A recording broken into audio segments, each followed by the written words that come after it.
इस धरती पर प्रत्येक भाई बहनों के लिए धन्यवाद देते प्रभु यीशु।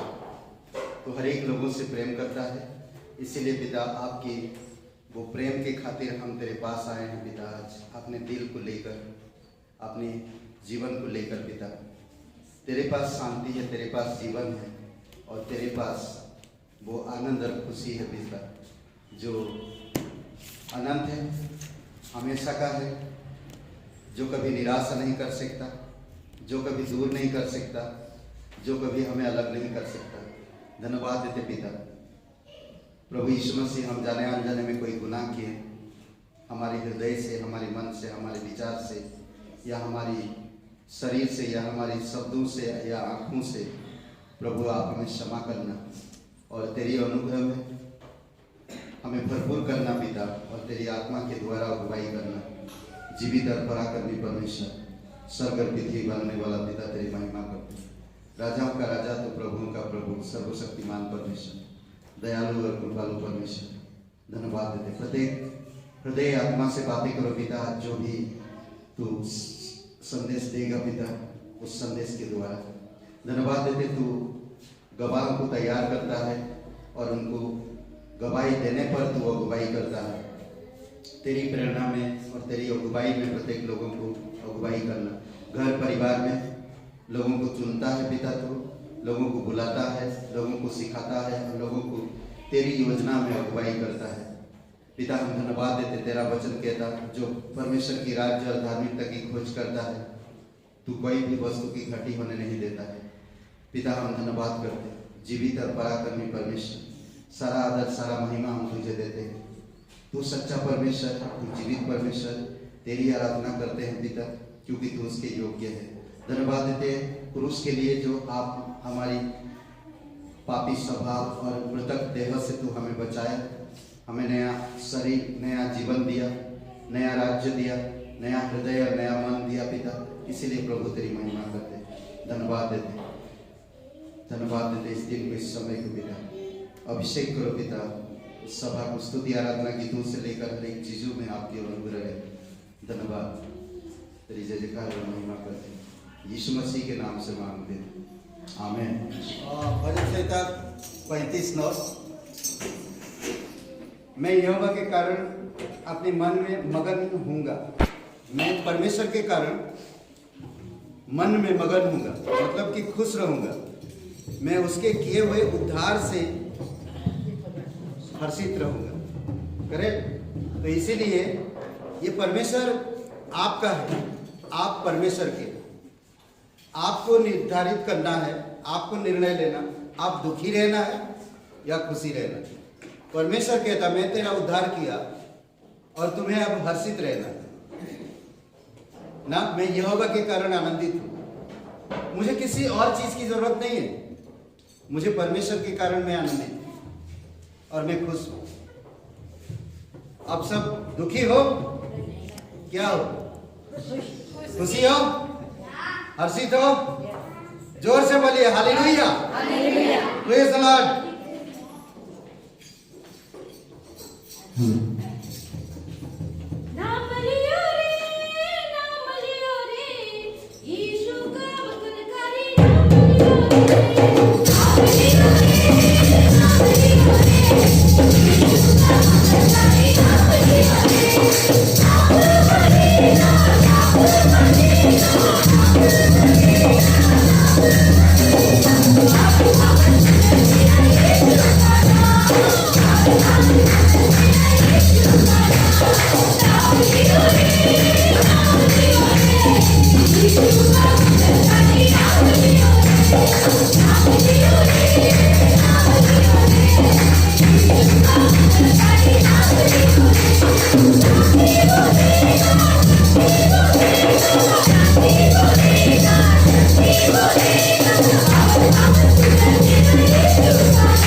हालेलुया, एक जोरदार ताली मारो।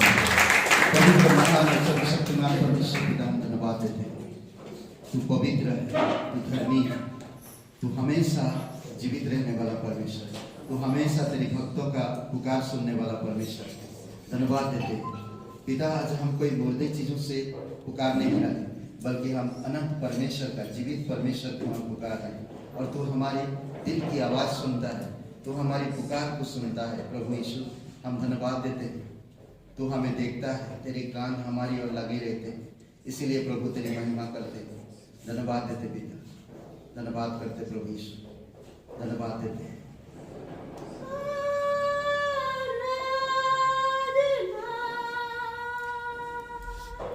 Amen.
तो सच्चा परमेश्वर है, तो जीवित परमेश्वर है।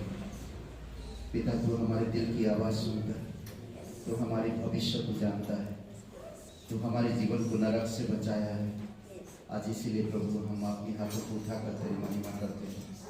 हम दिल से तुझे चाहते हैं, धन्यवाद देते हैं।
पिता परमेश्वर, धन्यवाद देते हैं।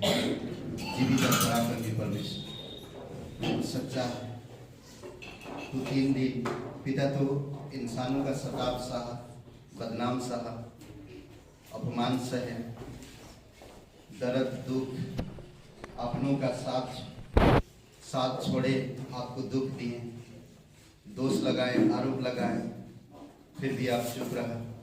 क्रूस की दर्द तकलीफ को आपने सहा और अपने प्राण मनुष्य के लिए दे दिया।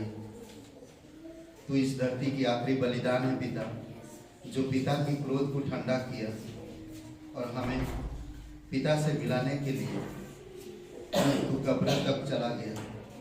आज कब्र में नहीं, कब्र से बाहर है आप, इसीलिए प्रभु तेरी महिमा करते। आज हमें तू प्रोत्साहन कर पिता, ताकि हम तेरे प्रोत्साहन के साथ चल सके। हमें तू प्रेरणा दे प्रभु यीशु, हमें तू अगुवाई कर पिता, हमारे हृदय आत्मा से बातें कर प्रभु। धन्यवाद देते आपके बलिदान के लिए, धन्यवाद देते आपकी पवित्र लहू जो हमारी पापों और अपराधों के कारण तूने बहाए। धन्यवाद देते उन तमाम हमारी गलतियों को जो तूने माफ किया। इसीलिए प्रभु तेरी महिमा करते। जीवित और पराक्रमी परमेश्वर, हम दिन दुखियों पर कृपा कर। हम कई बार सताव में रहते हैं, कई बार हम ईर्षा में रहते हैं, कई बार हम पुरानी स्वभाव में जीवन जीते हैं। प्रभु हम आपकी नया जीवन जीना चाहते हैं। हम आपकी अनुग्रह में रहना चाहते हैं। हम आपकी उपस्थिति में रहना चाहते हैं। हम आपकी अगुवाई में चलना चाहते हैं। प्रभु आप सहायता करोगे। धन्यवाद देते जीवित और पराक्रमी परमेश्वर, प्रत्येक हृदय आत्मा को अभिषेक करो पिता। तेरी आत्मा की सामर्थ्य से तू अगुवाई कर प्रभु यीशु। धन्यवाद देते यीशु नासरी के नाम से मांगते हैं, आमीन। आइए परमेश्वर के लिए जोरदार तालियां।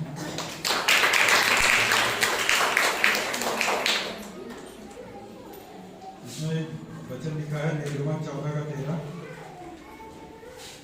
मूसा ने लोगों से कहा, डरो मत, खड़े खड़े वह उद्धार का काम देखो जो यहोवा आज तुम्हारे लिए करेगा, क्योंकि जिन मिस्रियों को तुम आज देखते हो उनको फिर कभी ना देखोगे।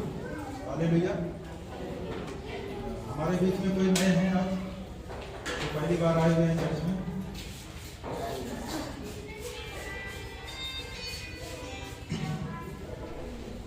रविवार की सभा जो अब यहाँ पे होती है गाइडेंस पब्लिक स्कूल में, अभी तक कोरोना के चक्कर से इधर उधर हम लोग वो कर रहे थे, अब नॉर्मल हो गया है। तो 11 बजे सभा यहाँ चालू हो जाती है और मंगलवार की ये प्रार्थना सभा होती है पास्टर जी के घर। इस बार मंगलवार प्रार्थना सभा मुकेश जी के घर पे होगी, सेक्टर LDA कॉलोनी। हर बुधवार प्रार्थना सभा पास्टर जी के घर पे, और बाइबल क्लास गुरुवार को 6:30 बजे चलता है। बाइबल क्लास में आप सभी आइए और वचन को समझिए और जानिए। ये तो हमें सुंदर मौका है कि जो हमें बाइबल क्लास करने को मिल रहा है। परमेश्वर का धन्यवाद हो। हर शनिवार प्रातः सभा है नरसिंहपुर गांव काता गांव में। इस साप्ताहिक परिवार है सुभद्रा जी परिवार के लिए आप प्रेयर करें, परिवार उनको स्वस्थ और प्रेम शांति से बदले। इस साप्ताहिक मिशनरी हैं पास्टर डगलेस और मुंबई के परिवार हैं, उनकी कलीसिया बढ़े, उनके लिए प्रेयर करें। परमेश्वर पवित्र आत्मा और उसकी इच्छा से उनकी अगुवाई करें। परमेश्वर उनका शरीर स्वस्थ रखे, कलीसिया बढ़े और नए शिष्य बने, संतान से आशीषित हों। आशा सेनू, पूजा दिल्ली, पूजा फैजाबाद, नेहा जी, इनके लिए प्रेयर करें कि परमेश्वर इनके जीवन में बड़ी गवाही को लाए और संतान से ब्लेस करें। जिनका नाम अभी यहाँ पे लिया गया है उनके लिए खासकर प्रेयर करें। आइए हम लोग प्रेयर करते हैं। हालेलुया। धन्यवाद पिता परमेश्वर, धन्यवाद करते हैं इस समय के लिए, इस दिन के लिए कि जो ये समय आपने दिया पिता परमेश्वर, हम धन्यवाद करते हैं कि आपकी महिमा के लिए हम पिता परमेश्वर इस भवन में उपस्थित हुए हैं। आशीष करना पिता परमेश्वर हर एक जन को। हम पापी थे पिता परमेश्वर, आपने क्रूस पे अपने प्राण को दे दिया पिता परमेश्वर। तीसरे दिन मुर्दों में से जी उठे पिता। हम धन्यवाद करते हैं कि हम अंधकार में थे, आज हमें आपने प्रकाश का मार्ग दिखाया पिता। हम धन्यवाद करते हैं, आपकी महिमा करते हैं पिता परमेश्वर। जितने भी पिता परमेश्वर आज यहाँ आए हुए हैं, अपने मन को नम्र कर रहे हैं पिता परमेश्वर, अपने हृदय को नम्र कर रहे हैं पिता परमेश्वर, आज वो बड़ी आशीष को देखने पाए पिता परमेश्वर। हम धन्यवाद करते हैं हर एक जन को पिता परमेश्वर, ज्ञान बुद्धि समझ देना पिता। हम धन्यवाद करते हैं पिता, और हर एक जन को पिता परमेश्वर उनके स्वास्थ्य को बनाए रखना पिता परमेश्वर। इस कलीसिया में जो भी आज वचन पास्टर जी शेयर करें पिता, उनके जीवन में बड़ी आशीषें हों पिता परमेश्वर, वो वचन को समझ सके। धन्यवाद करते हैं इस समय के लिए, इस दिन के लिए, इस सभा के लिए पिता, यीशु मसीह के नाम से आमीन। ओके, हमारे बीच में पहली बार आए भाई वहाँ पर बैठे, क्या नाम है भाई? अभय भाई में। ओके, स्वागत है, जोरदार ताली बजाइए। बहुत बहुत धन्यवाद भाई, स्वागत है आपका, बहुत बहुत धन्यवाद। और वाकई में 11 बजे सभा होगा, 100% होगा और गारंटी के साथ होगा। बता रहा हूँ। अरे हंस रहे आप। ओके, तो आज थोड़ा मैं ग्रेस दिया आप लोग को, अगली हफ्ता से शायद नहीं मिलेगा, ठीक है। जैसे जैसे दिन गर्माहट में आएगा वैसे वैसे टाइम कम होते जाएगा, मेरा टाइमिंग मतलब, ठीक है। तो इसीलिए तैयार रहिए, मैं अगली हफ्ता नहीं उसके बाद वाले हफ्ते से क्लास चालू करेंगे यहाँ पर, जो क्लास चल रहा, ठीक है। बाइबल की सच्चाई की बुनियादी की सच्चाई बाइबल से, ठीक है, उसके ऊपर 10 बजे से लेकर 11 बजे क्लास होगा। 10 बजे से 11 बजे जब तक क्लास होएगा तो 11 बजे सवा डेफिनेटली चलेगा, उसमें बोलने वाली बात नहीं। अभी थोड़ा ग्रेस दे रहे हैं आप लोग क्योंकि अभी भी ठंडी है, नहीं गर्मी में एनीवे, ठीक है। और बुधवार के लिए मैं आपको इनकरेज करना चाहता हूँ, बुधवार को प्लीज आपके पास समय होता है तो आइए और परमेश्वर की वचन के आनंद उठाइए, क्योंकि बुधवार में जो हम लोग अभी एक कलीसिया में आपका आत्मिक पोशाक कैसे होना चाहिए, आत्मिक वस्त्र कैसे होना चाहिए। आप कलीसिया के सदस्य हो, कलीसिया में अगर हम हैं तो हम परमेश्वर की संतान हैं, और परमेश्वर अगर हमें मखमल की कपड़ा दे रहा और हम पुरानी वस्त्र पहनकर चल रहे तो अच्छी बात नहीं है, नहीं। इसलिए हर बुधवार को हम लोग एक सीरीज कर रहे हैं, अभी चार कपड़े या 2 कपड़े हो गया, नहीं कहा, कल दीनता और नम्रता हो गया, अब हम देखेंगे धैर्य। ये कपड़ा है जो इंसान की जीवन के लिए बहुत ही महत्वपूर्ण है और बहुत उपकारी है, और बहुत खूबसूरत सीरीज है। इफिसियों की किताब में 4 अध्याय 1 से 4 वचन में 3 वचन में उसी में मिलता है ये कपड़ा कलीसिया। तो इसीलिए हम कहीं भी जाते, पार्टी में जाते, शादी में जाते, स्कूल में जाते, उसका ड्रेस कोड होता है। तो अगर हम आत्मिक में परमेश्वर की संतान है तो हमारे जीवन में भी ड्रेस कोड होनी चाहिए, और वो ड्रेस कोड से पहचाना जाता है कि ये अमुक स्कूल के ड्रेस कोड है, ये लखनऊ पब्लिक स्कूल नहीं, ये CMS की है, करेक्ट, पहचाना जाता है। उसी प्रकार आप जो परमेश्वर की हो, आपका एक पहचान होना चाहिए, और वो है ड्रेस कोड के द्वारा। इसलिए हर बुधवार को हम लोग सभा करते हैं, तो आप उस सभा में अटेंड कर सकते हैं, परमेश्वर की वचन के आनंद ले सकते हैं। आमेन। स्वागत करते हैं हम जंग बहादुर का, छेड़ेंगे नहीं, वेलकम, आइए वचन सुनेंगे हम उनके थ्रू।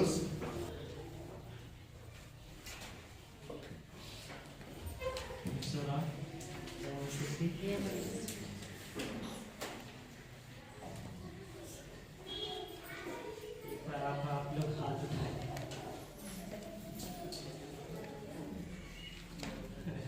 ऐसा मैं इसलिए कर रहा हूँ ताकि मैं कंफर्टेबल हो जाऊँ।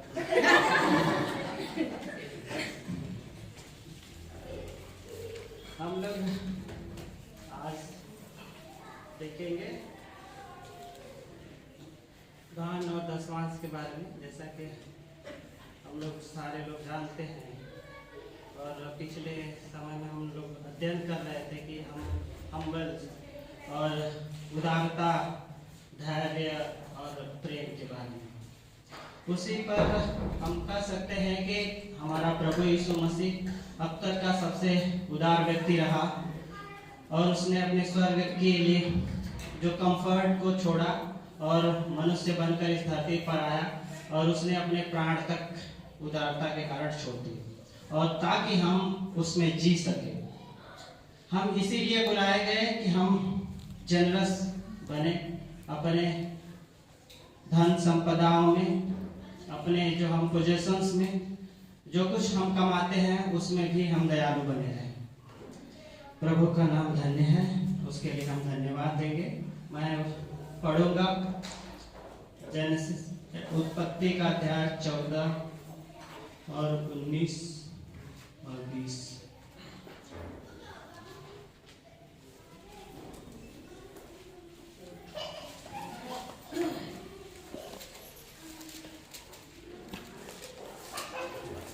जिसके सी के पास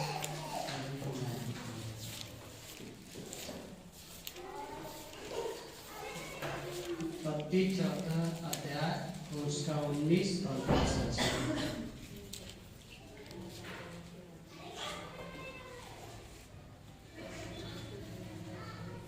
और उसने अब्राहम को यह आशीर्वाद दिया, परम प्रधान ईश्वर की ओर से जो आकाश और पृथ्वी का अधिकारी है, तू धन्य हो और धन्य है परम प्रधान ईश्वर जिसने तेरे द्रोहियों को तेरे वश में कर दिया है।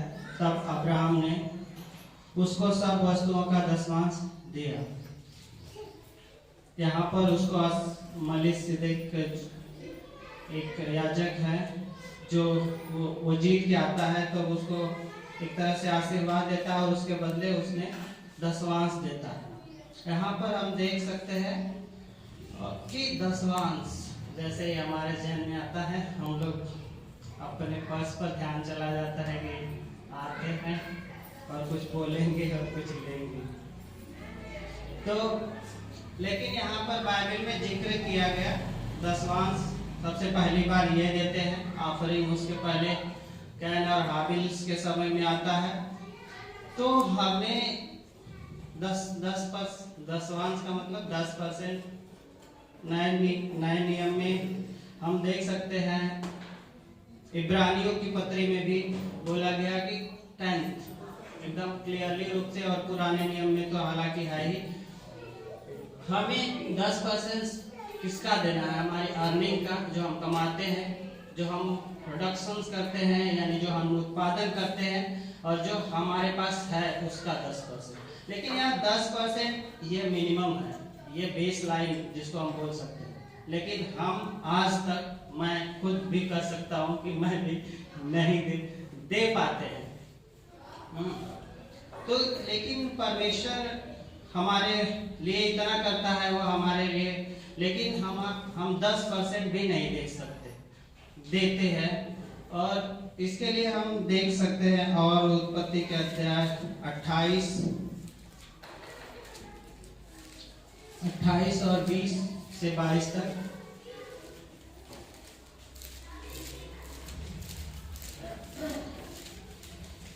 तब याकूब ने यह मन्नत मानी, यदि परमेश्वर मेरे संग रहकर इस यात्रा में मेरी रक्षा करे और मुझे खाने के लिए रोटी और पहनने के लिए कपड़ा दे, और मैं अपने पिता के घर में कुशल क्षेम से लौट जाऊं, तो यहोवा मेरा परमेश्वर ठहरेगा, और यह पत्थर जिसका मैंने खंभा खड़ा किया है परमेश्वर का भवन ठहरेगा, और जो कुछ तू मुझे दे उसका दशवांश मैं अवश्य ही तुझे दूंगा। हम यहाँ पर देख सकते हैं कि परमेश्वर हमारे संग रहता है, और मुझे खाने को भी मिला है, आप सबको मिलता है, रक्षा करता है, और हम अपने घर में अच्छे से हैं। और यही बातों के लिए वो याकूब दशवांश देता है। हम देख सकते हैं यहाँ पर कि उसके पास अभी फिलहाल में था, उसके अनुसार आज हमारे पास भी है, लेकिन हम कहीं न कहीं नहीं देते हैं। लेकिन परमेश्वर हमें दयालु बनने के लिए हमें एक बेस लाइन प्रोवाइड, यह लिमिट नहीं है कि आप केवल मिनिमम 10% या जो उसका हमें लगता है अपने कि हमें देना चाहिए, हम उदारता पूर्वक करें। और ये हमारे लिए सबसे मिनिमम जो उसने दिया, हम आज तक उसी के अनुसार या उसी को स्टैंडर्ड मान के देते आए हैं। लेकिन हमें इससे अधिक देना चाहिए, क्योंकि ये हमारे लिए एक बेस लाइन है, और आज भी हम उसको क्रॉस नहीं कर पाते। हम देखते हैं कि जैसे कि ये हमारे लिए मसीह जीवन में हम एक हॉलमार्क के बेस पर हम समझे जाते हैं कि ये मसीही हैं तो कुछ दया दिखाते हैं, ये दयालु है। हॉलमार्क का मतलब, हम लोग टेक्निकल वाले हैं, तो हॉलमार्क का मतलब होता है कोई सिंबल जो इसका प्रतीक है क्वालिटी का। जैसे ISI मार्क्स, आप गोल्ड लेने जाते हैं तो उसमें BSI मार्क्स का लोगो लगा रहता है, जो उसकी क्वालिटी को अश्योर करता है कि यही अच्छी क्वालिटी का। उसी तरह परमेश्वर में हमें दयालुता का हॉलमार्क लगाया गया, माना जाता है कि आप एक दयालु है। लेकिन फिर भी अगर हम अपने धन संपत्ति में या अपने व्यवहारों में, अपने कैरेक्टर्स में वो नहीं दिखाते हॉलमार्क जो यीशु का लगा है हमारे ऊपर, थप्पा जिसको बोलते हैं, कि अगर हम विश्वास करते हैं तो हम पर प्रभु की छाप है और उस छाप से लोग हमें पहचानते हैं। हाँ, पौलुस भी कहते हैं कि मसीह की पत्री तुम हो, तुम्हें लोग देखते हैं, तुम्हें लोग पढ़ते हैं, और वो स्याही से नहीं लिखी गई बल्कि परमेश्वर के वचन की छाप हमारे अंदर है। और उसी के अनुसार हम देख सकते हैं कि ये कि हमारा हॉलमार्क लगा हुआ है तो हम किस प्रकार से उदार बने रहे। उसी तरह अगर हम लिमिट की बात करते हैं, क्या हमें इतना ही देना चाहिए या अधिक देना चाहिए, तो मैं मैंने देखा कि अधिक देना चाहिए, क्योंकि अब एक तरह से डिस्क्रिप्शंस है, डिस्क्रिप्शंस इन द सेंस उल्लेख और विवरण। ये नहीं बोला गया कि इतना ही देना है, एक तरह से उल्लेख किया गया कि ये ऐसा करना है। उल्लेख डिस्क्रिप्शंस होता है, ना कि प्रिस्क्रिप्शंस। डॉक्टर आपको दवा देता है, प्रिस्क्रिप्शंस करता है कि प्रिस्क्राइब कर दिया आपको 2 टैबलेट की 2 गोलियां लेनी है, लेकिन आप अगर उसकी जगह 2 गोलियों की जगह 4 गोलियां खाते हैं तो आपका पता नहीं क्या होगा। उसी तरह बाइबल में हमें यहाँ पर केवल 10% का जिक्र किया गया है, ना कि वो कहा गया कि निर्धारित किया गया कि आपको 10% देना है या ऑफरिंग में। तो ये हम देख सकते हैं, और इसका जिक्र हम 2 कुरिन्थियंस 9 और 7 में भी देख सकते हैं कि हमें दयालु पूर्वक देना चाहिए। और भी अगर हम देखते हैं तो एक्सोडस यानी निर्गमन, वहां पर बोला है लोग मंदिर बनाना था और उन्होंने अपने आप मिलाप वाले तंबू के काम करने से, सेवा टहल करने और पवित्र वस्तुओं के बनाने के लिए जो जरूरी सामान था उसके लिए उन्होंने लाए। यीशु अगर हम नए नियम में देखते हैं, आप देख सकते हैं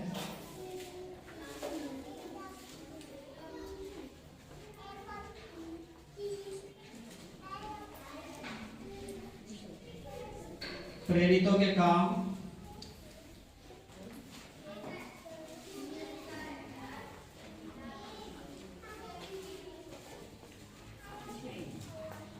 प्रेरितों के काम और उसका 20 अध्याय और 28 वचन।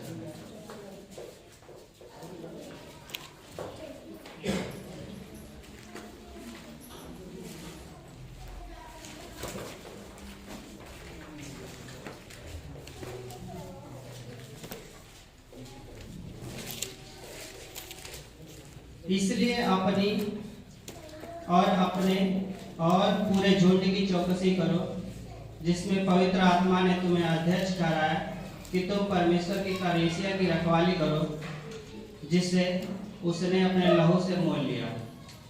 हमें यहाँ बहुत कलीसिया में बहुत सारी चीजों की, अगर हम यहाँ के कुछ सदस्य हैं तो हमें यहाँ जो जो जरूरतें होती हैं उसकी भी हमें रखवाली करनी है कलीसिया की, और हमें जहाँ जरूरत होती है वहाँ पर जो कुछ हमसे बन पड़ता है हम दें। मैं ये नहीं कहता कि आपको 10% देना है या 8%, आपको जो अंदर से लगता है कि नहीं हमें सहायता, जरूरत की सामग्री इतने में ये हो जाएगा, तो आप उतने ही दें। और प्रभु यीशु भी इस तरह से उसके 20वें अध्याय और उसके 35 वचन में कहता है कि लेने से देना धन्य है। हम कोशिश करें कि ज्यादा से ज्यादा दूसरों को दे सके। यहाँ बाहर चर्च में, चर्च के बाहर भी दे सकते हैं जो लोगों की जरूरत हो। तो ये कोई जरूरी नहीं कि आप यहीं आके दे।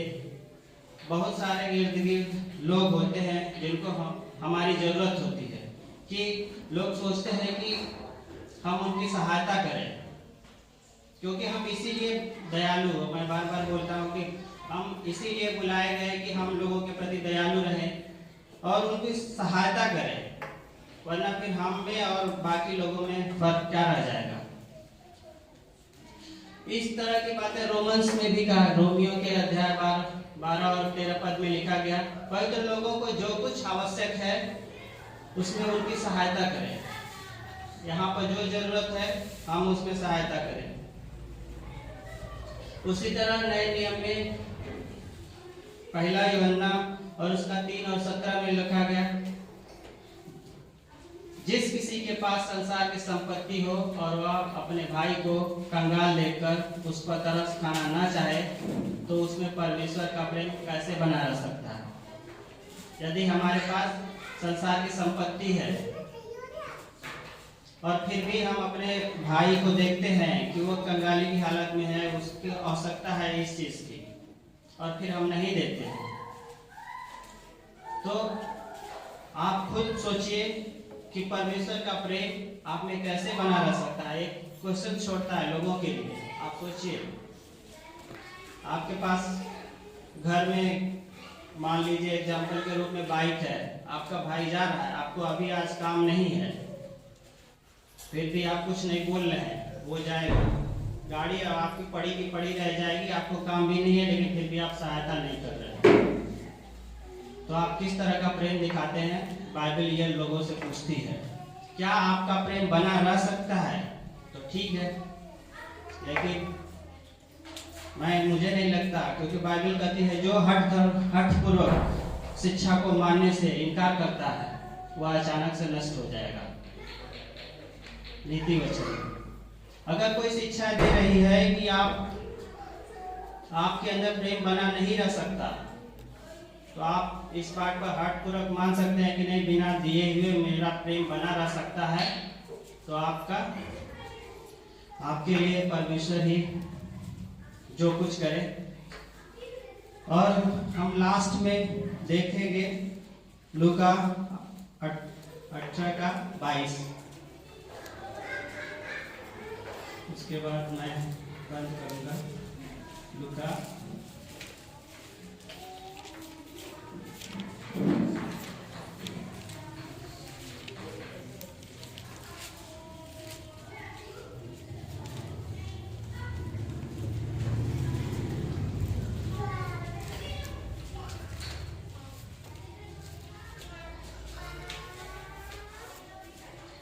यहाँ पर लिखा गया है कि यू लैक नथिंग, आपके अंदर कोई कमी नहीं है सिवाय एक के।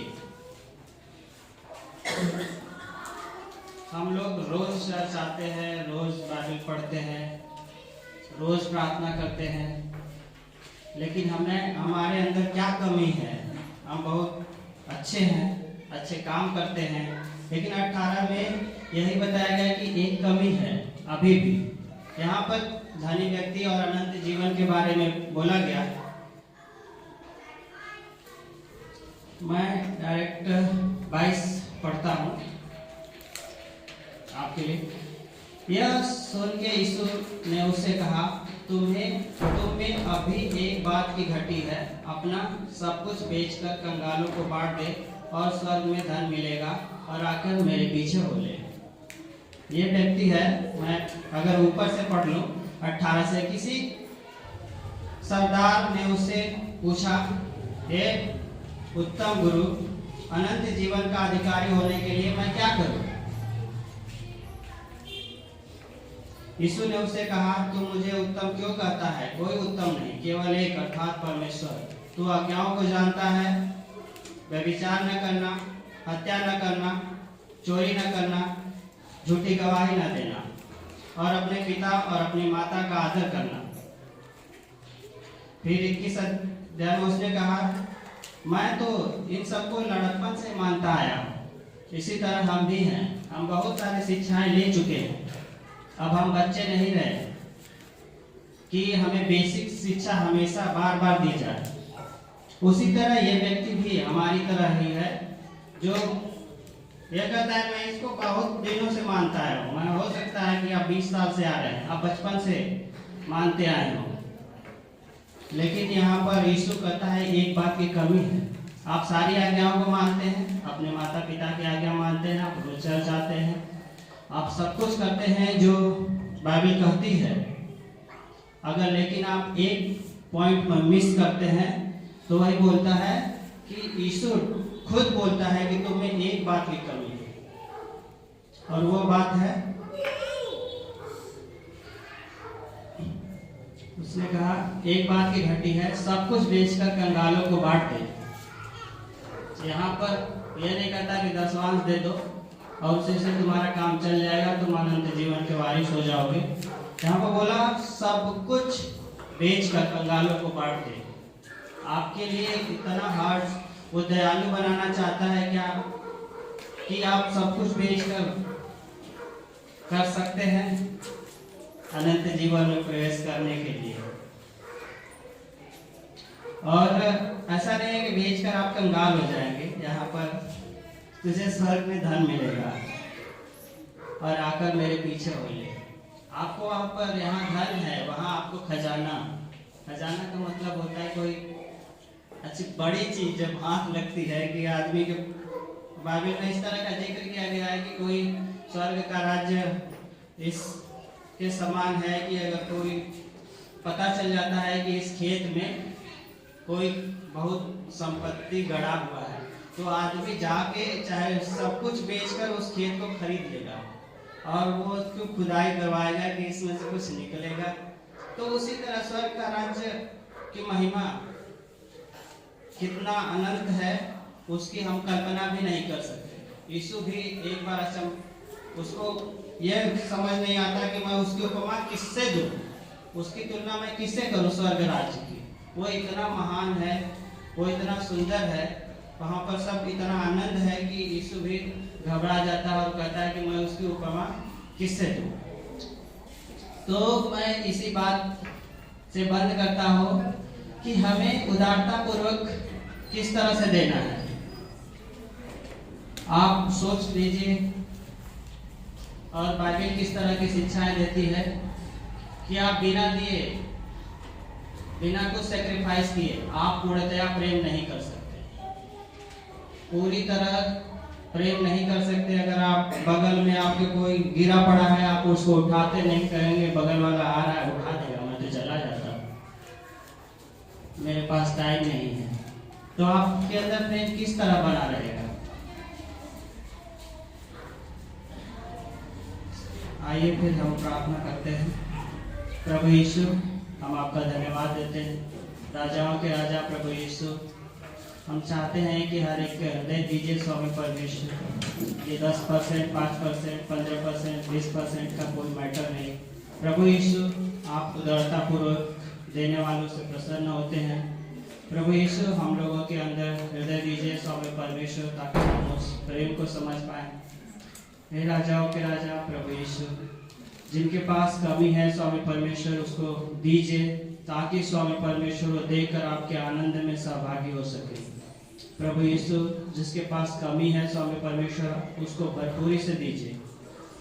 पिता परमेश्वर, हम विश्वास करते हैं कि यदि किसी के पास नहीं है तो वो किस प्रकार दे सकता है। हे स्वामी परमेश्वर, हम आपसे विनती करते हैं कि स्वामी परमेश्वर पहले आप उसको दीजिए, ताकि उसके पास भरपूरी हो सके, वो तो आनंद पूर्वक देने पाए। हे राजाओं के राजा प्रभु यीशु, हम विश्वास करते हैं कि तो प्रार्थनाओं को सुनता है। प्रभु यीशु, सारे लोगों को आशीष दीजिए, जो देता हो उसको भी और जो नहीं दिया स्वामी परमेश्वर उसको भी दीजिए, ताकि वो स्वामी आने वाले समय में आपको दे सके और स्वामी परमेश्वर आपके अनंत महिमा में और अनंत राज्य में सहभागी हो सके। हे पिता परमेश्वर, हमने विश्वास किया कि आपने मेरी प्रार्थना सुनी, इसके लिए हम आपका धन्यवाद देते हैं। मानते हैं अनुग्रह प्रभु यीशु मसीह के नाम में, आमीन।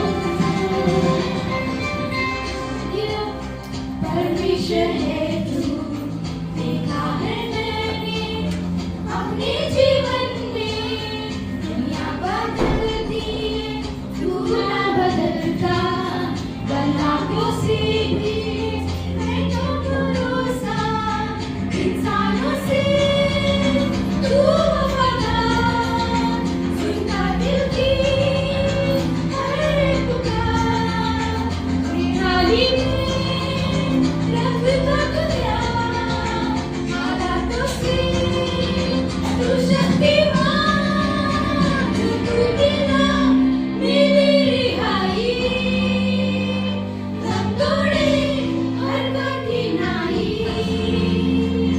संचले जैसे परछाई, जीत तू मेरी लड़ाई,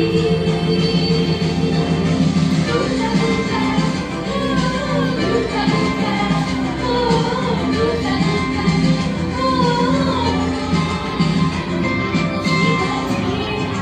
जीवन में आया, मेरी गुलामी से मुझको छुड़ाया, तोड़ा हर बंधन मेरा बनाया, अपना हर वादा तूने निभाया, इंसानों से तू वफादार, सुनता दिल की हर पुकार, बेहाली में रखना तुझा, हालातों से तू शक्तिमान, तू बिना मेरी रिहाई, गम तोड़े हर कठिनाई,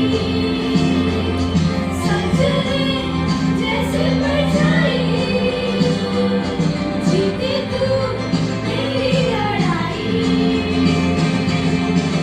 लूटा लूटा ओ लूटा लूटा ओ लूटा लूटा ओ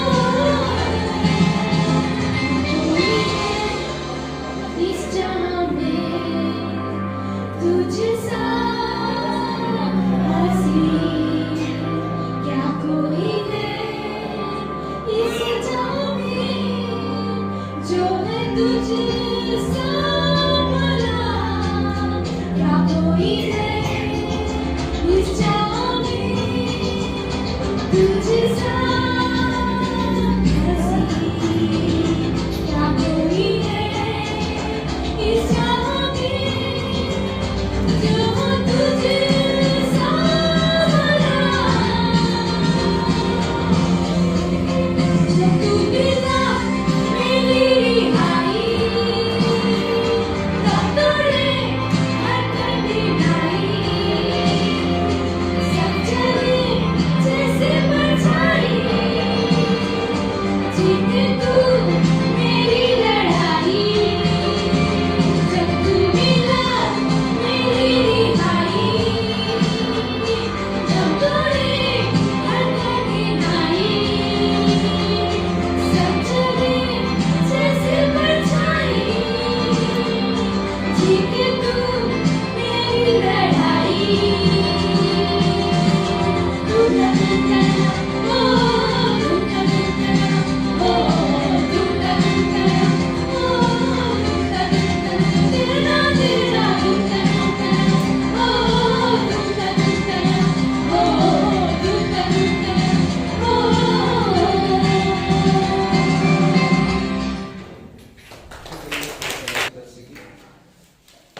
नहीं ओके, थोड़े थोड़ा थोड़ा खड़े हो जाएंगे, ले लीजिए थोड़ा ना, जोश वोश में लाइए, आलस मत बनाइए अपने आप को, माइंड को, क्योंकि मैं बहुत लंबा बात करने वाला हूँ और थका देने वाला हूँ लिख लिख के, क्योंकि मैं वैसा हूँ, समझ रहे हैं? आइए प्रार्थना करते हैं, दिल को तैयार करिए, थोड़ा ऐसा ऐसा करिए, तो खून दौड़ेगा सही में, नहीं तो वो खून जो हमारे अंदर है ना, वो आलसपन ले आता है, फिर वचन जो मैं बताऊंगा वो सुला देगा, तो इसीलिए थोड़ा करिए ऐसा ना, थोड़ा नहीं ऐसे ही खड़ा रहिए। पिता परमेश्वर, हम धन्यवाद देते हैं, आपकी स्तुति महिमा करते हैं, जीवित और पराक्रमी सर्वशक्तिमान परमेश्वर, अद्भुत और चमत्कार करने वाला परमेश्वर पिता, हर एक मनुष्य से प्यार करने वाला, उनकी मन की विचार, वर्तमान और भूतकाल और भविष्य काल को जानने वाला, हर एक लोगों की तो उत्पत्ति होने से पहले से तो उनकी योजना को जानता है और उन्हें तो वैसा करता है पिता।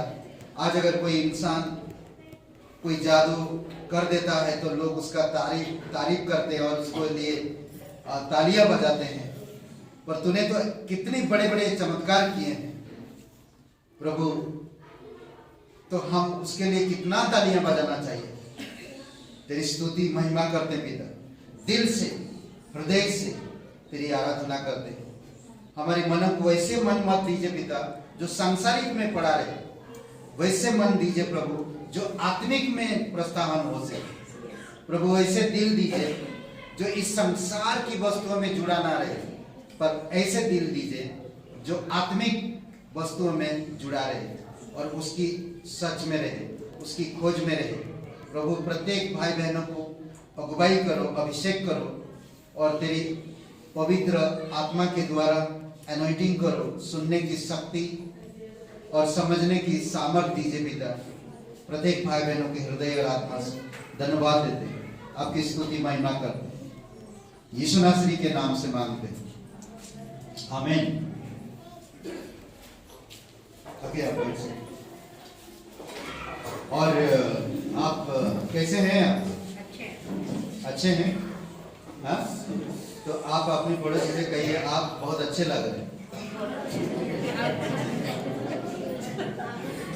आप हंसते क्यों समझ में नहीं?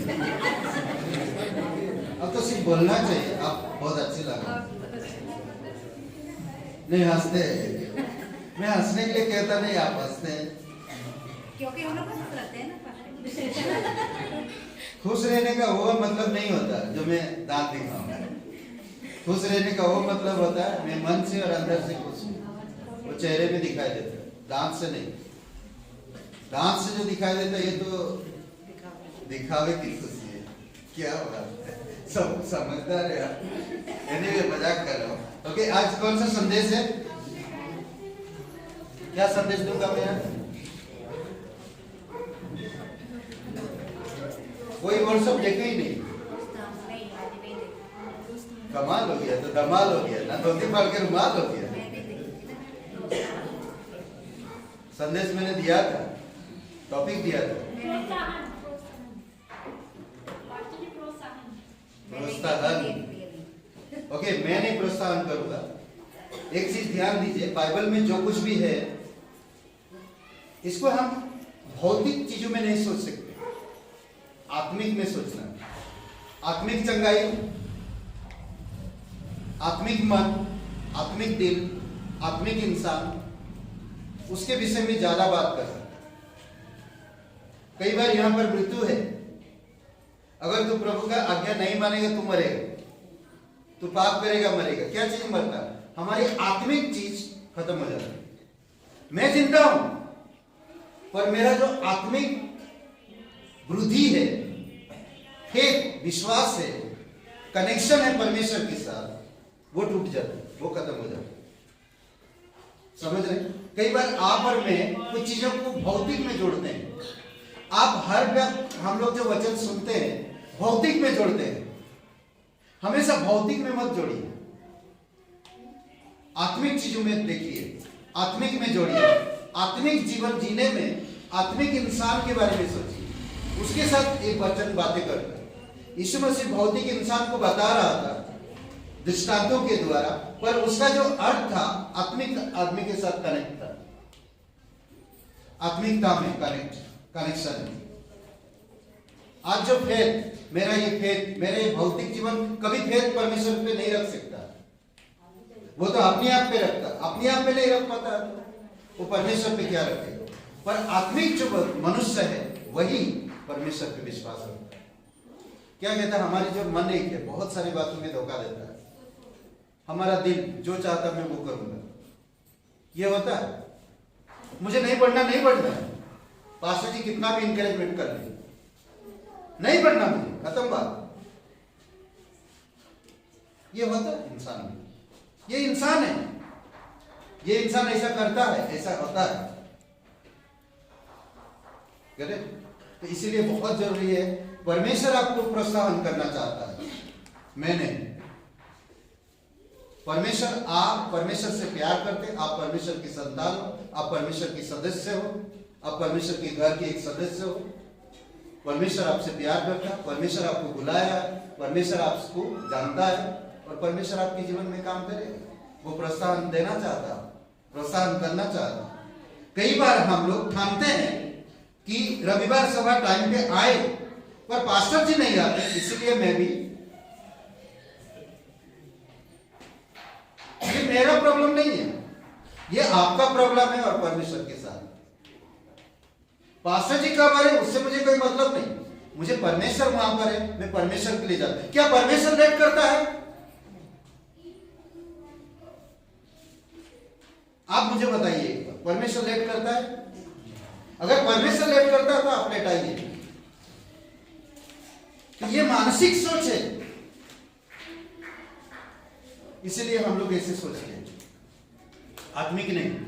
आत्मिक सोच, परमेश्वर वहां पर है, मैं जहां हूंगा परमेश्वर वहां होगा। तो आपके घर में परमेश्वर है तो आप घर में बैठे रहिए, तो आने की भी जरूरत नहीं। करेक्ट? आप अगर कोऑपरेट नहीं करेंगे कलीसिया के लिए, आप एक परमेश्वर की सदस्य होने के नाते, तो कौन करेगा?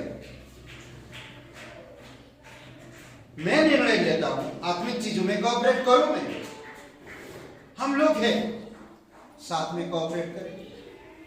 कौन किसके साथ कैसा डील है मुझे उससे क्या मतलब, कौन कैसा बोलता है मुझे उससे क्या मतलब। मैं कोऑपरेट कर रहा हूं परमेश्वर की परिवार के लिए, मैं कोऑपरेट कर रहा हूं परमेश्वर की कलीसिया के लिए, मैं कोऑपरेट कर रहा हूं परमेश्वर की सदस्यों के लिए, मैं अपने लिए नहीं।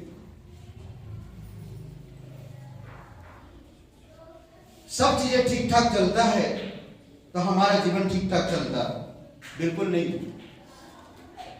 वो बदल रहा वो इंसान। अगर मेरे जीवन में ठीक ठाक चल रहा सब चीजें, तो मैं बदल रहा हूं, परमेश्वर में बढ़ने के बजाय संसार में बढ़ रहा हूं। प्रभु यीशु मसीह ने कहा, जो मेरे लोग होंगे वो सताव सहेंगे, दुख आएगा, लोग उनको ताने मारेंगे, लोग उनको सताएंगे। ये परमेश्वर की लोगों की पहचान है। कई बार वो बीमार रहेंगे, ये परमेश्वर की लोगों की पहचान है। यीशु मसीह पर विश्वास करना गले को दुख लगाना, मतलब दुख को गले लगाना है, गले को दुख लगाना। अरे आप लोग बताना चाहिए ना, आप लोग ये कमाल है, समझ रहे हैं? एक व्यक्ति ने कहा सबसे छोटा काम क्या है, तो दूसरा व्यक्ति ने कहा मैं इस्तीफा देता हूं, तो कर, मैं चला। यही सबसे छोटा काम है। क्या कहा? एक व्यक्ति ने कहा कि सबसे छोटा काम दुनिया में क्या है? इस्तीफा देना, तू थम, मैं चला। यही छोटा काम है, समझ रहे? एनीवे, प्रोत्साहन करना। आपने कभी, बता रहा हूं, आपने कभी वो डीजल पानी वाला मशीन पानी लगाते हैं खेत में, जानते हैं? वो जमीन से पानी निकलता है और फिर ये मैं खेतों में पाइप लगा के देते वो पानी। तो मैं जा रहा था और देख रहा डीजल पानी निकल रहा, जमीन में पानी भरपूर है और उसमें से निकल रहा है, और एक पाइप लगा के वो पाइप में बहुत दूर पानी भेज रहे हैं, वहां पर फसल के लिए ना, गेहूं के लिए, बाकी फसल के लिए। मैं देख रहा था वो पाइप, कितना अद्भुत वो मशीन है, कितना नीचे से पानी निकाल कर कितना दूर पहुंचा रहा है। ये पवित्र आत्मा का काम है, वो मशीन की तरह कितना दूर से हमारे तक लाता है परमेश्वर की चीजें, और आपसे दूर तक ले जाता है, आपसे बहुत दूर तक ले जाता है। मुझे किसी ने एक पर्चा दिया था और वो पर्चा के द्वारा मैं कलीसिया में आया था, आज वो पर्चा वो बंदा नहीं देता तो शायद मैं आज यहाँ खड़ा नहीं होता और कहीं खड़ा होता, या तो मेरे सारे बाल भाग्य होते, या तो मैं कोरोना के समय चला गया होता, नहीं मालूम क्या होता। समझ रहे? तो मैं पाइप को देख रहा था, उसमें एक छेद है, जो पानी वहां तक पहुंचा रहा, वहां पर तो जीवन उत्पन्न कर रहा, वो जो पाइप में छेद है उसमें से इतना फोर्स से निकल रहा पानी, थोड़ा थोड़ा निकल रहा, इतनी फोर्स है वो बहुत ऊपर तक गुब्बारा जैसा, और गिर रहा। और मैं देखा वो चारों तरफ वो जमीन को गीला कर दिया और वहां पर भी जीवन पैदा हुआ।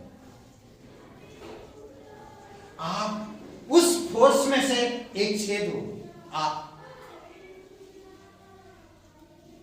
वो फोर्स में जा रहा है एक जगह, उस फोर्स में से एक छेद हुआ जो बहुत तेजी से उठता है। आपके अंदर वो आग है जो एक वन को जला सकता है, और आत्माओं की जो नरक की आग को बुझा सकता है। समझ रहे? आप वो ताकत हो।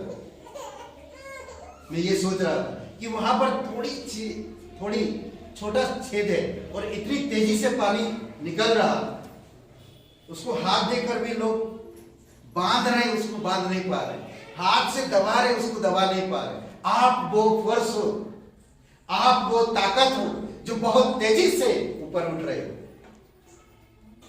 समझ रहे? वो एक फोर्स जो परमेश्वर से निकालकर बहुत दूर तक जा रहा, और आप एक फोर्स हो जो उस एरिया को ही गिला करके जीवन दे रहे हो। अद्भुत है नहीं? प्रोत्साहन, परमेश्वर आपको इंकरेजमेंट करना चाहता है। प्रोत्साहन का विषय कई बातों और व्यवहारों से संबंधित है। प्रोत्साहन बहुत सारे ऐसे बात है और बहुत सारे ऐसे चीज है संबंध रखता है। यह परमेश्वर द्वारा अपने लोगों को दिए जाने वाला प्रोत्साहन हो सकता है, और इसके लोगों द्वारा एक दूसरे को दिया जाने वाला प्रोत्साहन भी हो सकता है। दोनों तरफ, लोगों के द्वारा भी हो सकता है, परमेश्वर के द्वारा भी हो सकता है। आप एक अगर विश्वासी हो और आप एक दिन सिर्फ निर्णय लेकर किसी के घर पे जा गए, परमेश्वर के बारे में बातचीत किए, प्रार्थना किए, एक दो गीत गाए, तो ये अद्भुत होता है। अद्भुत है। समझ रहे? प्यारी बेटियां हैं आपकी, दोनों साथ में रहो, आप दोनों संभाल पाएंगे, एक के ऊपर बोझ मत डालो। क्या बोलते हैं? बंदना जी की ताकत लगता है, दोनों को संभाल। हाँ, अच्छा है। देख रहे हैं, मेरे आवाज जानते हैं ना? जानते हैं ना?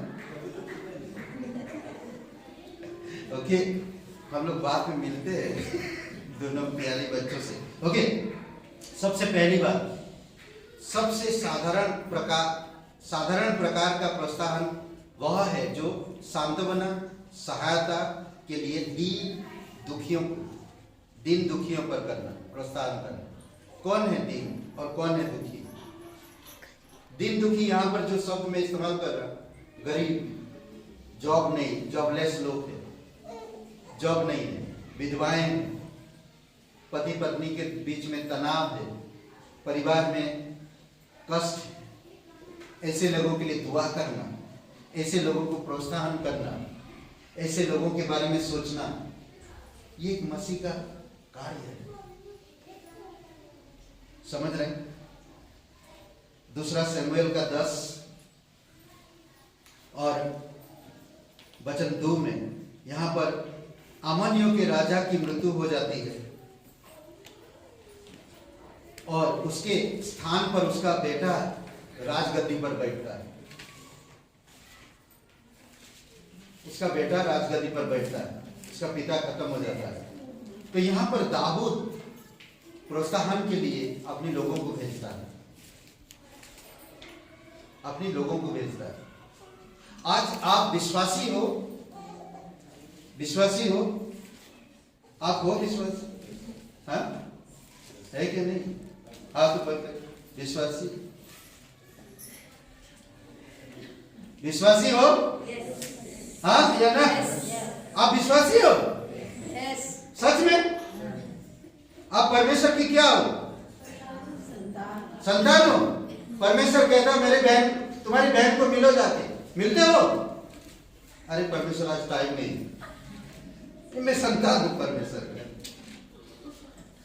ये बहन बहुत गंदी बहन है, मुझे नहीं जाना है। दुखी है वो बहन, उसके घर में दुख है, वो जॉबलेस है, वो भाई परेशान में है ना, उनके घर में पीड़ा है। अरे मेरा काम थोड़ी है, पास्टर जी का काम है। आप पास्टर जी को भेजो ना, बड़े भैया को भेजो, पापा को भेजो, मैं नहीं जाऊंगा पापा, सॉरी पिताजी, मैं नहीं जा सकता, और किसी को भेजो, आप पास्टर जी को भेजो, पास्टर जी। कहां कहां जाएंगे पास्टर? मैं गर्व से कहता हूं मैं एक विश्वासी हूं, मैं गर्व से कहता हूं मैं एक परमेश्वर का बेटा हूं, मैं गर्व से कहता हूं मैं एक परमेश्वर का सदस्य हूं। कैसे? नहीं, यहां पर दाऊद अपने लोगों को भेजता है। कितना बार बोला मंगलवार को प्रार्थना में आओ, कौन आता है? पास्टर जी और उनकी बीवी बैठते एंजॉय करते कॉफी पी पी के। मेरी वाइफ बहुत अच्छा कॉफी बनाती, सच में अच्छा कॉफी बनाती, और हम लोग कॉफी पीते और एंजॉय करते। कोई नहीं आए, प्रेज गॉड, हालेलुया, कोई नहीं आए। अच्छा लगता है नहीं? मजा आता है। अभी मंगलवार को आपके घर में प्रेयर है, करे अब है ना? ओके, आज थोड़ा मैं अलग ले जाऊंगा आप लोगों को, ठीक है? दाऊद भेजता है लोगों को और कहता है कि दाऊद ने अपने कुछ सेवकों को उनके पिता के विषय में संतावना देने के लिए भेजा। अद्भुत है नहीं?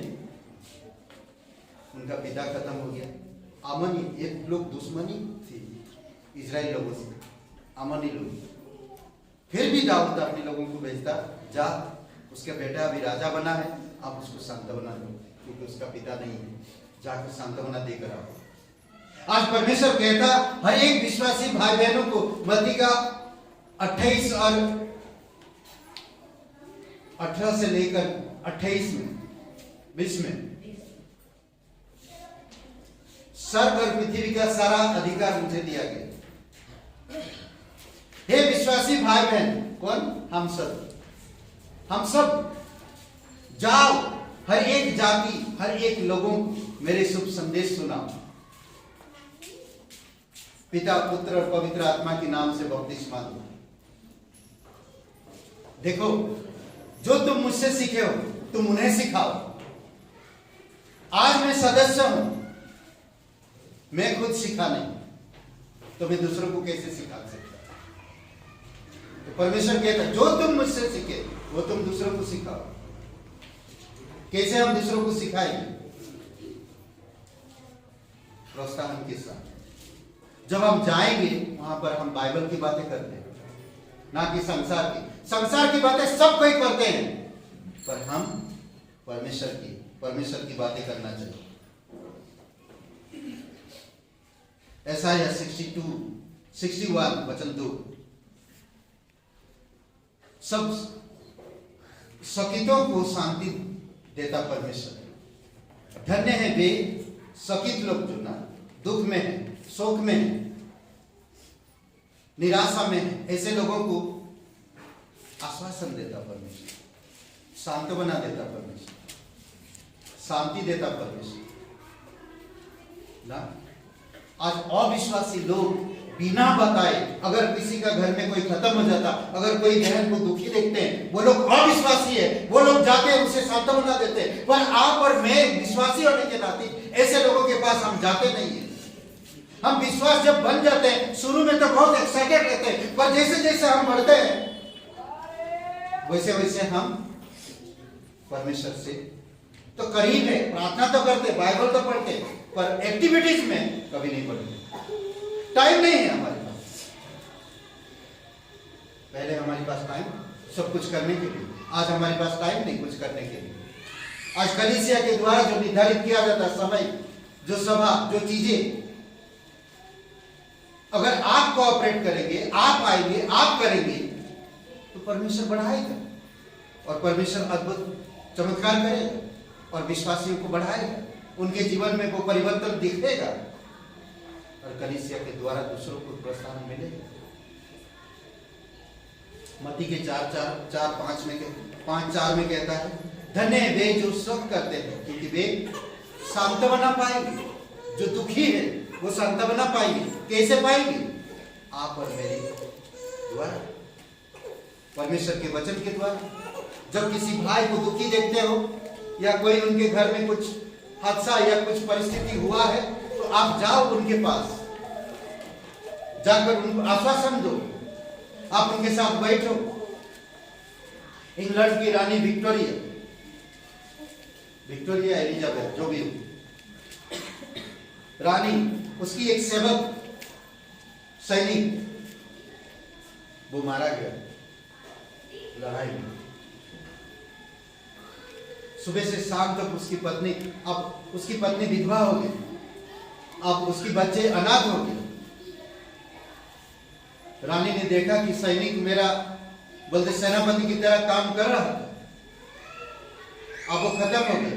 अब उसका घर, उसकी पत्नी को आश्वासन देने के लिए रानी ने उस सैनिक के घर गई। एक रानी होकर उस सैनिक के घर गई और बहुत लोग वहां पर उसको आश्वासन और सांत्वना देने के लिए आए थे, पर वो रानी देखी उसकी पत्नी रो रही है बच्चे के साथ, रो रो के बुरा हाल है उसकी, कोई चुप नहीं करा पा रहे। लोग उसको आश्वासन देने आए आसपास, पर कोई उसको चुप नहीं करा पा रहे। उसकी दुख इतनी बढ़ चुकी है, उसकी खत्म हो चुका है, उसका बोलते रहे कि जैसे कि पैर के नीचे जमीन चली गई, ऐसे हालत है उसका। तो वो रानी जाकर उसके साथ अंदर गई, उसको एक शब्द नहीं कही। लोगों ने कहा कि अब रानी आया है, इस औरत को और बच्चे को बहुत कुछ देगा और इनका लाइफ गुजारा हो जाएगा, या तो उनका लिए कोई बड़ा जगह में ले जाएगा, कुछ तो करेगा। सब लोग माइंड में, दिमाग में सोच रहे हैं। परंतु रानी जाकर उस औरत के साथ सुबह से शाम तक साथ रही, दोनों साथ में रोते रहे। जब रानी रोने लगी तो उसका रोना बंद हो गया। दुखी में दुखी हुई तो उसका दुख अपने ऊपर ले गई। शाम को निकल के घर गई, चली गई रानी, उसको सांत्वना मिला। सब लोग उससे पूछा रानी ने क्या बोला, कितना मिला, कोई चेक दिया, कहीं पर आपको जगह दिया आपके बच्चे के लिए, आपके लिए, भविष्य के लिए? तो वो औरत ने कहा कि मुझे कुछ भी नहीं दिया, पर वो मेरे दुख मेरे मन से और दिल से ले लिए। वो मेरे साथ रोते रहे। ये परमेश्वर के लोगों की दिल है। उसकी दुख मेरे दुख, आप और मेरे जो दुख था, हम लोग जो शोकित थे, दुख में पीड़ा में पड़े हुए थे, यीशु मसीह स्वर्ग छोड़कर आया, आप और मेरे दुख के साथ बैठ गए, कहा कि हे अभिराम सुनो, तुम्हारी दुख जो भी है, भूत वर्तमान भविष्य, सारा दुख मैं तुम्हें ले लेता हूं। सब कुछ ले लिया, सब कुछ, सारे दुख। इसीलिए कहता है धन्य वे जो शोक करते हैं क्योंकि वे सांत्वना पाएंगे। आज अगर मैं यीशु के कारण दुखी होता हूं और दुखी भाई के पास जाकर उनके दुख को हर लेता हूं, उन्हें सांत्वना देता हूं, तो एक दिन परमेश्वर कहता धन्य है जो दूसरों की दुख देखकर खुद दुखी होते हैं। यीशु मसीह ने कहा पहला पत्रस 14 अध्याय 12 से लेकर 14 में, जो कोई यीशु के नाम पर दुखी होगा, यीशु की दुख, जैसे बोलते हैं कि हम कई बार परीक्षा में दुखी हो जाते हैं और दुखी होने के कारण हम उस दुख से चिड़चिड़ करने लगते हैं और हार जाते हैं। तो प्रभु कहते हैं कि सारे दुख को सह लिया, आपकी सारे दुखों को उठा लिया, वो सारे दुखों में आपका आजाद किया, वो ले लिया। ऐसा कोई महायाजक नहीं है जो तुम्हारे दुखों में दुखी ना हो। वो दुखी हुआ, वो महायाजक है। समझ रहे हैं? रोमियो का 12-15 में, आनंद करने वालों के साथ आनंद करो, रोने वालों के साथ रो, दुखियों के साथ दुखी हो। आनंद करने वालों के साथ आनंद करो, रोने वालों के साथ रो। ये परमेश्वर की प्रोत्साहन है। ये परमेश्वर मुझे जानता है, ये परमेश्वर मुझे अगुवाई करता है। दूसरी बात हम देख सकते हैं, भयभीत लोगों के लिए। किसके लिए? भयभीत लोगों के लिए। बहुत सारे लोग भय है। कोई अपने पति से डरता है, कोई अपने बच्चों से डरता है, कोई अपनी नौकरी से डरता है, कोई कई सारी चीजों से डरते हैं। लोगों के अंदर डर है। कोई अपनी परंपराओं से डरता है, कोई अपनी जाति धर्म से डरता है, कोई अपनी बड़े बुजुर्गों से डरता है, कोई अपनी सगे संबंधियों से डरता है। ये सारी चीजें डर है जो लोगों के अंदर पैदा करता है। तो ऐसे लोगों को प्रोत्साहन आप कैसे करोगे? आप अगर ऐसे परिस्थिति में हैं तो परमेश्वर आपको प्रोत्साहन कैसे करता है? निर्गमन का 14-13, सब लोग डरे हुए थे। यहां पर सबके सब सामने समुद्र है, पीछे मिस्र की सेना है। क्या है?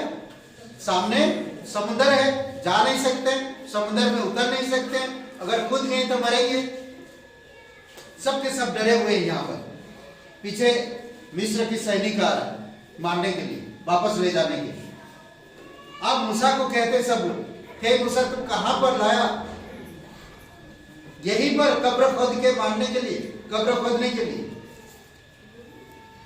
सोचिए ऐसे परिस्थिति में मूसा कहता, मूसा ने लोगों से कहा डरो मत, खड़े खड़े यहोवा के उद्धार को देखो जो वह आज तुम्हारे लिए करेगा।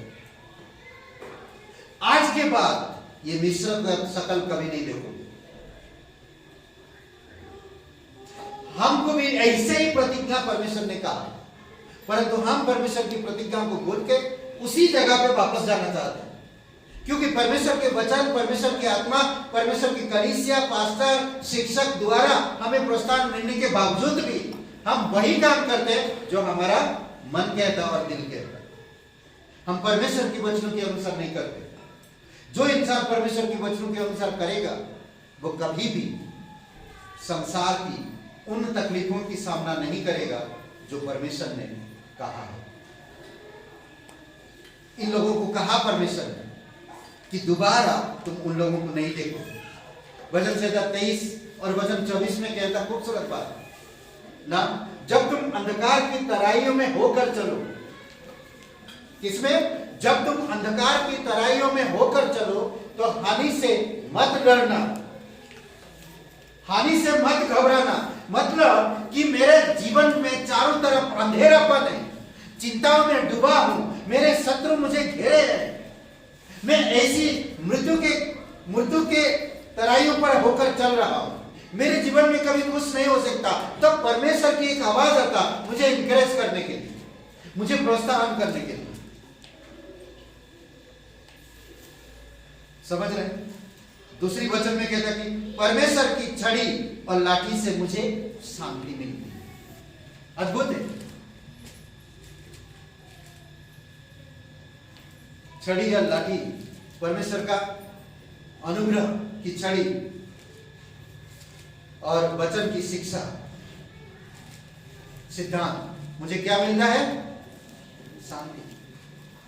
आवाज आए, अंधकार में हूं, तकलीफ में हूं, परेशानी में हूं, उनसे पूछिए जिनकी बेटी की शादी नहीं हो रही। उनसे पूछिए जिनकी बेटी की सगाई टूट गई,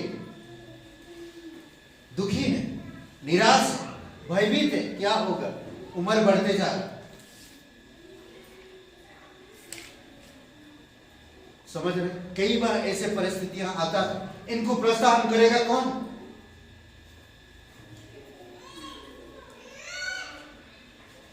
कैसे प्रोत्साहन में रहेगी?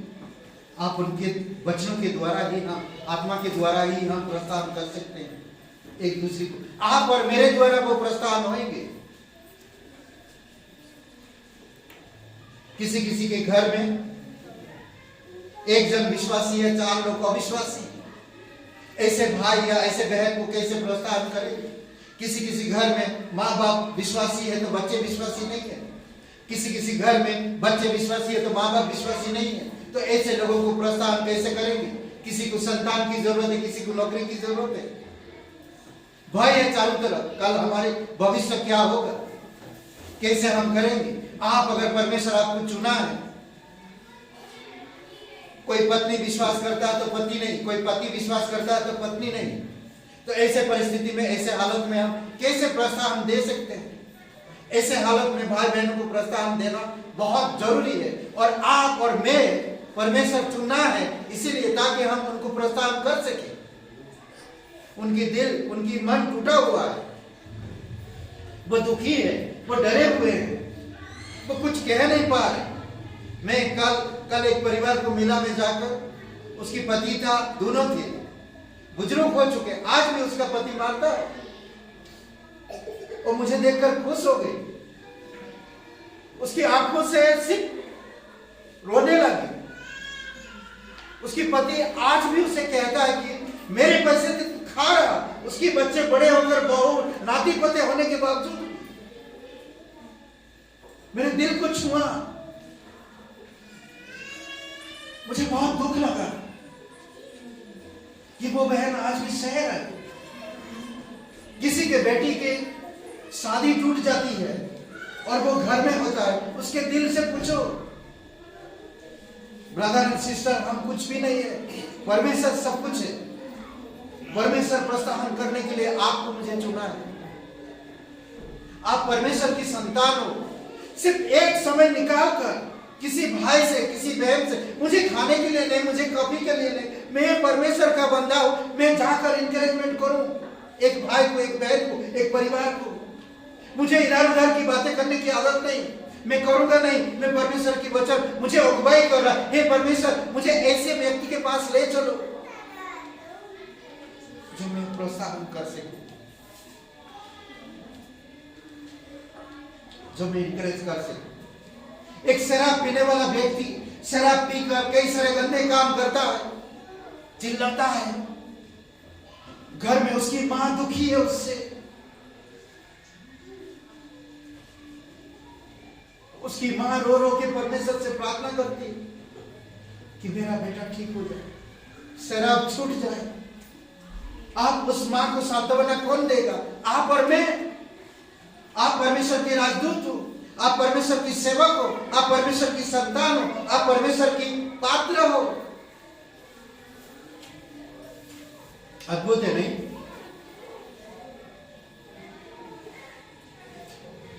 चाहे मैं मृत्यु के अंधकार की तराई में होकर चलूं तो भी हानि से नहीं डरूंगा, कैसे भी परिस्थिति क्यों ना हो, क्योंकि तू मेरे साथ रहता है।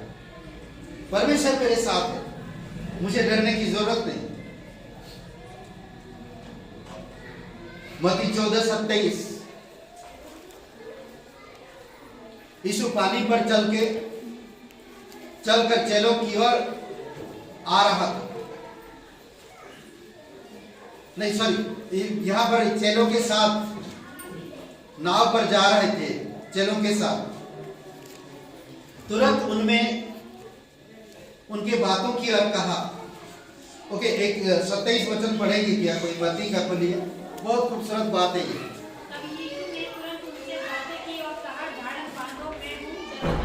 चलकर आ रहा था पानी से, तो वो लोग डर गए, वो लोग समझने लगे। देखिए, इतनी वचन सुनने के बाद भी वो लोग डरे हुए। कोई सोचा भूत, ये पानी के अंदर चलकर कौन आ सकता है? भूत ही आ सकता है। कोई सोच रहा भुतिया है हमको खाने वाला, अब गए हम लोग, नहीं, डर रहे सब लोग। यीशु ने आवाज दिया। कई बार आप और मैं भी ऐसा चिंतित होते हैं, ऐसा डरते हैं। चेले लोग भी चिंतित हो गए। यहाँ पर समुद्र में से चल के आ रहा, आप सोचिए कोई झील में से चल के आ रहा आपकी तरफ, तो आप डरेंगे नहीं? अरे भाई डर के कंपने लगेगी हम, ये होता है। चेले भी वही हालत हुआ। फिर यीशु ने आवाज दिया। यीशु ने बहुत सुंदर बातें कहा, तुरंत उनसे बातें की और कहा साहस रखो, मैं हूं, डरो मत। अद्भुत है ना? आज परमेश्वर आपसे पुकारता नहीं, हे कम ऑन, डरो मत, मैं हूं। अद्भुत है। प्रकाशित वाक्य 2:10 में कहता, यहां पर एक कलीसिया के बारे में बता रहा, सुवर्णा की कलीसिया से कहता है, जो कलेश तू सहने पर है उससे ना डर। जो कलेश, जो दुख तू सहने पर है उससे तू डर मत। कई बार हम चिंतित होते हैं, चिंताओं में आने वाले दुखों से डरते हैं। परमेश्वर सुवर्णा की कलीसिया को कह रहा, जो तुझ पर दुख आने वाला है उससे तू डर मत। हम लोग डरते हैं, किसी की आवाज से डरते हैं। मेरे पिताजी के आवाज से कांपता हूं उनके साथ। डरो मत, परमेश्वर की है। सही चीजों में सही चीजों में बढ़ो, गलत चीजों में मत बढ़ो। गलत चीजों को नहीं, बल्कि सही चीजों में आप डरना नहीं चाहिए। जब इंसान के अंदर सही चीज होती है तो वो भय को दूर कर देता है, परंतु जब गलत चीज आती है तो डर पैदा करता है। कई बार हम अपनी प्रियजनों से डरते हैं। सुवर्ण की कलीसिया से परमेश्वर कहता है, जो कलेश तेरे तुझ पर होने वाला है या आने वाला है उससे डर मत, उनसे ना डर। शैतान तुम में से कितने को बंदी गृह में डालने वाला है। आज हम डरते हैं, अरे वो बड़ा बुद्धिमान आदमी, पहले से मैं खत्म, जाने से पहले, बताने से पहले, अरे वो बेकार आदमी। ये कौन सा विचार जानते हो? कौन सा विचार है? ये परमेश्वर की विचार नहीं है, ये आत्मा की विचार नहीं है, ये हमारी खुद की विचार है। अरे उस दिन गया पानी तक नहीं पिला, छोड़ो हटाओ यार, पानी पीने के लिए मसीह हो जाते, पानी मिलता नहीं। अरे उस दिन गया तो चाय तक भी नहीं पूछी, चुपचाप रहे, छोड़ो हटाओ, नहीं जाना। ऐसा अगर यीशु मसीह कहता तुम हम सब पापी है, मुझे नहीं जाना नीचे, क्रूस पे नहीं मरना, पिताजी तुम जो करना करो, मार डालोगे, ऐसा नहीं करता ना। हम लोग सोचते, हम लोग भौतिक ज्यादा सोचते, आत्मिक कम सोचते, इसी कारण से ऐसा परिस्थितियां आती है। उसमें कहता हो कलीसिया को, मुझे बहुत अच्छा बात लगता है, बंदीगृह में डालने पर है कि तुम परखे जाओ और तुम्हें 10 दिन तक कलेश उठाना पड़ेगा, प्राण देने तक विश्वासी रहे, तब मैं तुझे जीवन का क्या जीवन का मुकुट देने वाला। हालेलुया। कितने लोग पहनना चाहते हैं? बाकी लोग नहीं पहनेंगे। अरे मैं बोल दिया तो सब उठा दिए। ओके, प्रोत्साहन करना। इसीलिए आप मुकुट चाहिए तो दुख उठाना, दुख उठाना तो मुकुट मिलना। वो भी जानबूझ के दुख मत उठाइए, पवित्र आत्मा की प्रेरणा से। समझ रहे हैं? मैं पूरा खत्म नहीं करूंगा, अभी मैं बंद करूंगा, ठीक है? हाँ।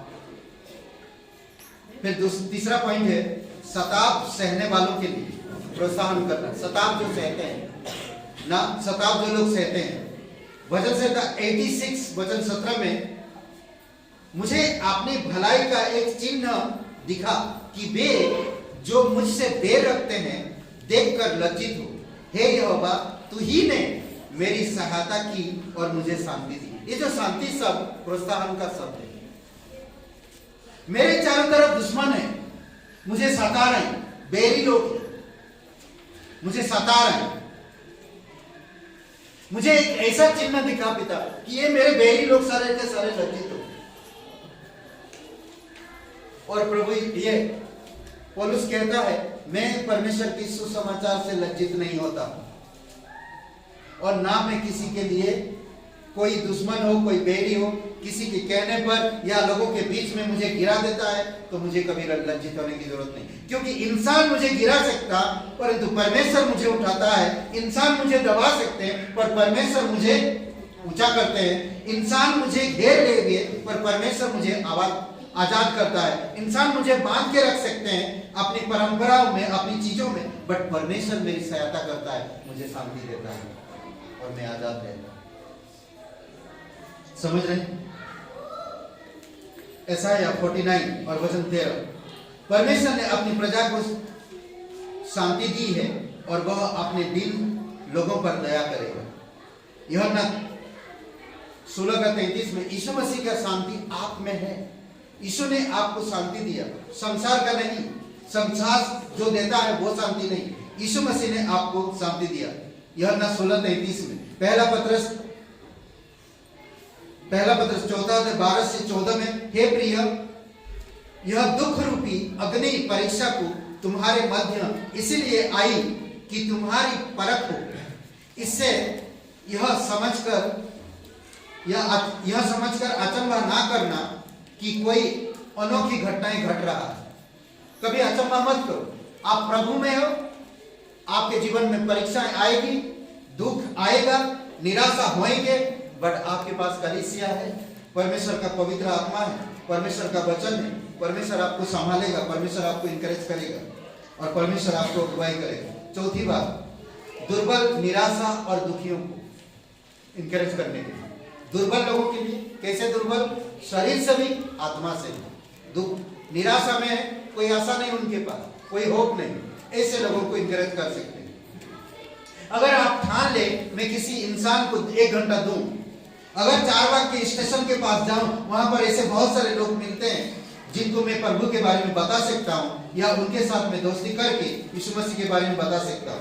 कई बार शॉपिंग मॉल के पास जाएंगे, गरीब लोग हैं, अमीर लोग हैं, हर प्रकार के लोग हैं। अगर आप प्रार्थना करके जाते हो तो परमेश्वर से कहो कि परमेश्वर मुझे ऐसा एक व्यक्ति से मिला जो मैं इनकरेज कर सकूं और तेरे वचन को बता सकूं। मेरे पास समय नहीं है क्योंकि मैं सोता ज्यादा हूं, उठता कम हूं, पढ़ता कम हूं, बोलता कम हूं और मेरा समय मुझसे बहुत दूर है, मेरे पास है नहीं। कई बार हम इस प्रकार की सोचते हैं। आज अगर मैं परमेश्वर का एक दास हूं, मेरा यही कर्तव्य है कि मैं सुसमाचार का प्रचार दूं, कोई आए या ना आए, कोई रहे या ना रहे, मैं पर्चा लेकर किसी को बांटूं और परमेश्वर से यही कहूं कि परमेश्वर उनकी आत्मा को नरक से बचाओ और स्वर्ग में आश्वासन दो। मैं कह सकता, हम कर सकते, पर हम करते हैं। पति पत्नी मिलकर बहुत कुछ कर सकते हैं, परंतु वो नहीं करना चाहते। सिर्फ सीजन वाइज नहीं, मुझे हर दिन इंकरेजमेंट रहना है क्योंकि पवित्र आत्मा मुझे इंकरेज करता है। परमेश्वर की वचन मुझे इंकरेज करता है। पास्टर और कलीसिया के लोगों के द्वारा मुझे इंकरेजमेंट मिलता है। मेरा कई बार मैं यूट्यूब चैनल में, जो हमारी चैनल को हमने सब्सक्राइब किया, हर दिन डिवोशन की संदेश आते हैं, चाहे वो एक वचन हो, चाहे वो लंबा हो, मैं अगर थोड़ा सुनता हूं इंकरेजमेंट हो जाता है। दुखी है, मैं वचन सुनता हूं, बाइबल पढ़ता हूं, मैं कोसता नहीं किसी उन चीजों के लिए, या मैं लड़ाई नहीं करता, या मैं पत्नी से नाराज होकर सो नहीं जाता, या घर से बाहर नहीं चल जाता और विश्वासी के साथ जाकर टाइम पास कर रहा हूं। नहीं, मैं वचन में जाता।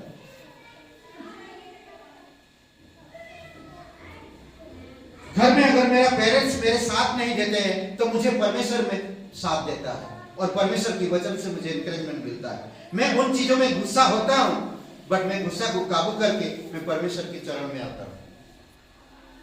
ऐसा करने से हमें इंकरेजमेंट मिलता है। कोई किसी को कभी इंकरेजमेंट नहीं कर सकता, बट परमेश्वर की आत्मा एक दूसरे को इंकरेज करने के लिए आपको इस्तेमाल कर सकता है। अद्भुत है नहीं? हाँ, आप बोले ना, आप अपने पति से नाराज हो, पति पत्नी से नाराज है, इंकरेजमेंट कैसे करेंगे? दोनों, एक पूरब की तरफ देख रहा, एक पश्चिम की तरफ देख रहा, बीच में लड़का मम्मी को देखता है, पापा को देखता है, बीच में वो प्रार्थना कर रहा है, मम्मी पापा को अभी मिला दो परमेश्वर। और परमेश्वर मिला रहता है। दोनों एक दूसरे को इनकरेज कर लेते हैं। कभी कभी इस तरह होता है, पत्नी नाराज है, पति बढ़िया खाना बनाया ताकि पत्नी इंकरेज हो जाए। पति ने खाना बना के टेबल में रखा और पत्नी को बुलाया नहीं, वो खाना खाकर उठ के चला गया। पत्नी आया, देखो बना तो दिया पर प्रेम से बुलाया नहीं। पत्नी का भी नखरा उतना ही है जितना पति का है।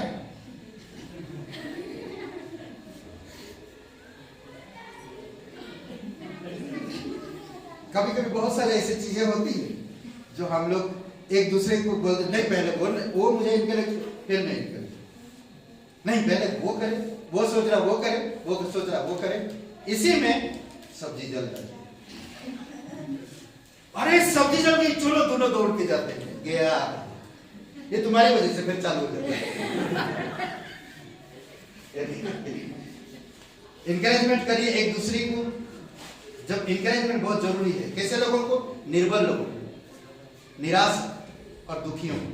एसाया का 40:1-2 वचन पढ़िए, 40 अध्याय के लिए एसाया। चलिए मैं ही पढ़ रहा हूं। परमेश्वर की प्रजा के लिए शांति वचन है, परमेश्वर की प्रजा के लिए शांति वचन है। वचन हमें इंकरेजमेंट करता है। तुम्हारा परमेश्वर कहता है मेरी प्रजा को शांति दो, शांति दो, शांति। यरूशलेम में शांति की बात कहो और उससे पुकार कर कहो कि तेरे युद्ध के दिन बीत गए, तेरा अधर्म दूर किया गया। यहोवा के हाथ से तू अपने आप अपनी सब पापों का दुगना दंड पा चुका है, अब तुझे शांति मिले। एक दूसरे को इनकरेज करो। दुख बीत गई, लड़ाई खत्म हो गया, पाप माफ हो गई, पाप का दंड यीशु उठा लिया, अब सिर्फ शांति है। एक दूसरे को शांति दिया करो, एक दूसरे को उंगली ना उठाओ, एक दूसरे को मत कहो, नहीं, शांति दिया करो। करेक्ट। सपना 3:16। उस दिन यरूशलेम से कहा जाएगा, हे सिय्योन मत डर, तेरे हाथ ढीले ना पड़े, क्योंकि परमेश्वर शांति के लिए रेडी है, आ गया है। मत्ती का 9:2 में आप उस व्यक्ति को देखेंगे ना, उस स्त्री को जो 12 साल से लहू बह रहा था। करेक्ट, नहीं, लकवे की रोगी 4 लोगों ने उठाकर लाते हैं, कुछ लोगों ने यहाँ पर, कुछ लोगों ने उठाकर लाते हैं और यीशु के पास लाते हैं। यीशु उनकी विश्वास देखकर, उनकी इंकरेजमेंट देखकर उसे कहता, बेटा तेरा पाप क्षमा हुआ, तुझे घर जा, पाप क्षमा कर। सोचिए, 22 में कहता 12 साल से स्त्री को लहू बह रहा था। यीशु मसीह ने पूछा कि कौन मुझे छुआ। जिस वक्त उसने छुआ था उस समय उसकी लहू बंद हो गया था। ये दुखी थी, कोई आशा नहीं था उसमें, कोई होप नहीं था कि वो ठीक हो सकती, कभी नहीं सोच सकती थी कि वो ठीक हो सकती है। बहुत दवाइयां, बहुत पैसा, सब कुछ बह कर दी, मतलब कि चला गया, सब खर्चा हो गया, अब कुछ बचा नहीं। यीशु के पास आई, वस्त्र को स्पर्श के ठीक हो गई। यीशु ने उसे कहा, किसने मुझे छुआ? डरते हुए, कांपते हुए वो औरत कहती, मैंने। तब यीशु ने कहा, हे पुत्री, तेरे विश्वास ने तुझे चंगा किया। विश्वास एक दूसरे को इनकरेज करता है। विश्वास और इनकरेजमेंट साथ साथ चलते हैं, समझ रहे हैं? प्रेरितों के काम 23:11 में प्रभु ने पौलुस द्वारा दर्शन देता था और उनसे बातें करता था। रोम में तू जाएगा और मेरे सुसमाचार बताएगा, डर मत जाने से, वहां के लोगों को सुसमाचार सुनाएगा। ये बहुत सारे ऐसे चीजें हैं जो परमेश्वर करता है। दूसरा कुरिन्थियों का 1:3-5 पढ़िए।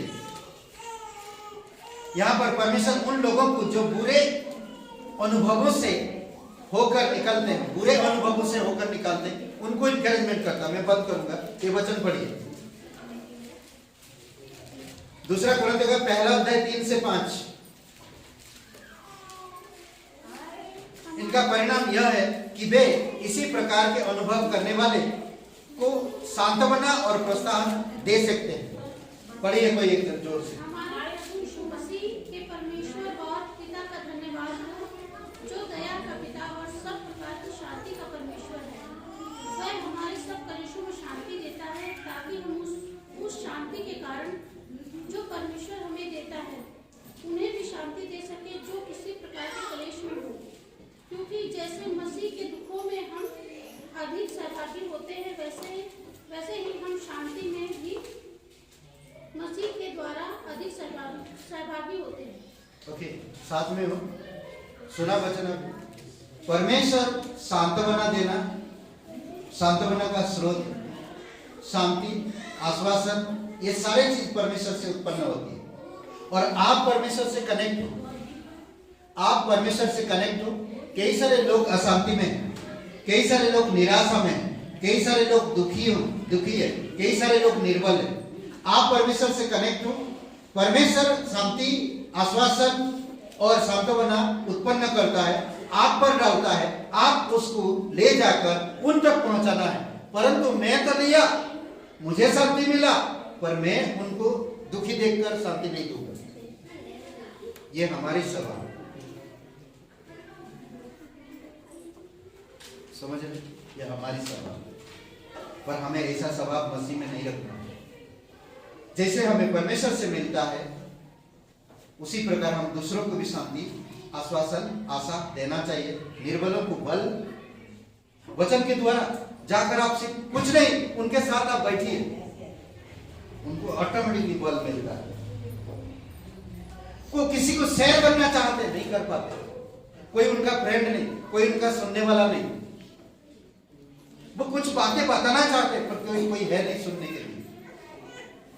आप उनके पास जाइए, हर दिन एक समय निकालिए और एक परिवार से मिलिए। इधर उधर की बातें करने की जरूरत नहीं। आप परमेश्वर के बारे में काफी जानते हैं, आप परमेश्वर की संतान हो, आप परमेश्वर के विषय में जानते हो। प्रोत्साहन निराशा में पड़े हुए लोगों को उत्साह देने से कुछ अधिक है। निराशा में जो लोग पड़े हुए हैं उनको प्रोत्साहन देने से भी बहुत बड़ा एक चीज आपके जीवन में करता परमेश्वर। यह लोगों को इस प्रकार प्रोत्साहन देता है जिससे वे अपने जीवन में विश्वास, उत्साह, सामर्थ्य में बढ़कर परमेश्वर की सेवा करें। इससे और क्या चाहिए? यही तो सेवा है, एक दूसरे को प्रोत्साहन करना। कई बार मैंने देखा एक विश्वासी भाई बहन दुखी है अंदर से, वो किसी को शेयर नहीं कर सकते और मेरा फोन अचानक पहुंच जाता, और जब वो फोन जाता है तो वो खुशी हो जाती, वो शेयर करते, फिर हम दोनों मिल के प्रार्थना करते। दूसरा दिन फोन आता है कि भैया जी धन्यवाद प्रार्थना के लिए और मुझे इंकरेज करने के लिए। ये सुनने में कितना अच्छा लगता नहीं?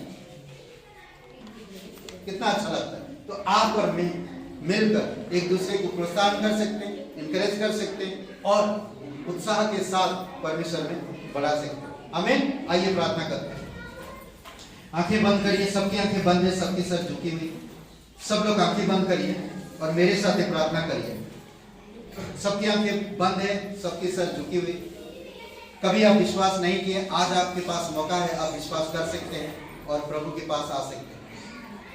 और परमेश्वर आपको आश्वासन देना चाहता है, शांति देना चाहता है। अगर आप विश्वास करना चाहते हैं, कभी आपने प्रार्थना नहीं की है तो आप कर सकते।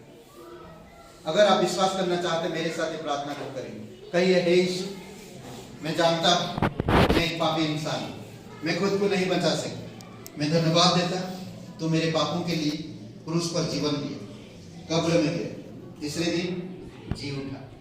मैं दुखी था, मैं पीड़ा में था, पाप में पड़ा था, कोई मुझे प्रोत्साहन नहीं करता था, पर तू आया, मुझे प्रोत्साहन किया और मेरे पापों को माफ किया, मुझे नया जीवन दिया। तन मन से तेरे बलिदान पर, तेरे गाड़े जाने पर, तेरे जी उठने पर मैं विश्वास करता, मुझे माफ कर, मेरे हृदय में आ।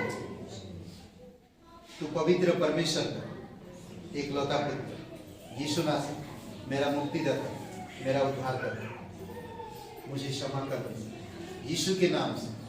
सबकी आंखें बंद है, सबकी सर झुकी हुई है। कोई भाई बहन ने प्रार्थना पहली बार की, पहले अगर कर चुके हैं तो ये प्रार्थना करने की जरूरत नहीं। पहली बार जो भाई बहन ये प्रार्थना किए, एक क्षण के लिए अपना हाथ ऊपर करके नीचे रख सकते, कोई भी ये प्रार्थना यीशु मेरा उद्धारकर्ता मुक्तिदाता है, कोई भी ये प्रार्थना किए हैं पहली बार, तो अपना हाथ एक क्षण के लिए ऊपर करके नीचे रख सकते। बहुत बहुत धन्यवाद पिता, तेरी स्तुति महिमा करते जीवित और पराक्रमी परमेश्वर। प्रत्येक भाई बहनों के हृदय से बातें करो, प्रोत्साहन की शब्द, प्रोत्साहन की आत्मा दो पिता, और प्रेरित करो प्रभु यीशु मसीह, एक दूसरे को प्रोत्साहन कर सके। धन्यवाद देते, तेरी स्तुति महिमा करो, यीशु मसीह के नाम से मांगते हैं, आमीन। आइए हम लोग तू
ही हाथ करे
पिता परमेश्वर, हम धन्यवाद देते प्रत्येक लोगों को तेरी आत्मा के द्वारा इंकरेजमेंट करना पिता, जागरूक करना पिता, तेरी आत्मा की अग्नि में ले चलना प्रभु, तेरी आत्मा की अग्नि में आप बनाए रखना प्रभु, प्रत्येक लोगों हर समय हर वक्त प्रभु तेरी जागृति में, तेरी प्रोत्साहन में, तेरी आत्मा में, तेरे अनुग्रह में, तेरी दया में, प्रेम में, शांति में, समृद्धि में, सभी क्षेत्र में आप अगुवाई करना भी, प्रचार में, आत्मा को जीतने में प्रभु, हर एक कार्य में आप इंकरेजमेंट करो पिता।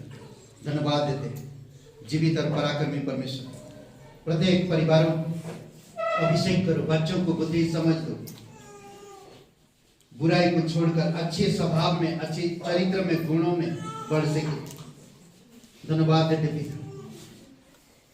कई सारे लोगों के हृदय की दुख को आप जानते हो प्रभु, कई बार कुछ ऐसी चीजें हैं जो लोग शेयर नहीं कर सकते, प्रभु आप उनके मन की बात, दिल की बात जानते हैं। आप उनको आत्मा के द्वारा प्रस्थान करो।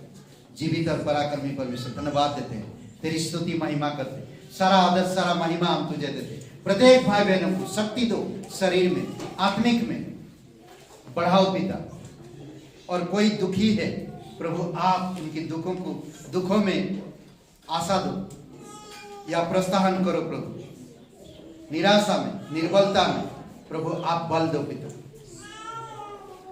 धन्यवाद देते हैं प्रत्येक भाई बहन को, तेरी स्तुति महिमा करते हैं। यीशु नासरी के नाम से मांगते हैं, आमीन आमीन। आज शाम को रिक्शा कॉलोनी में जो आना चाहते हैं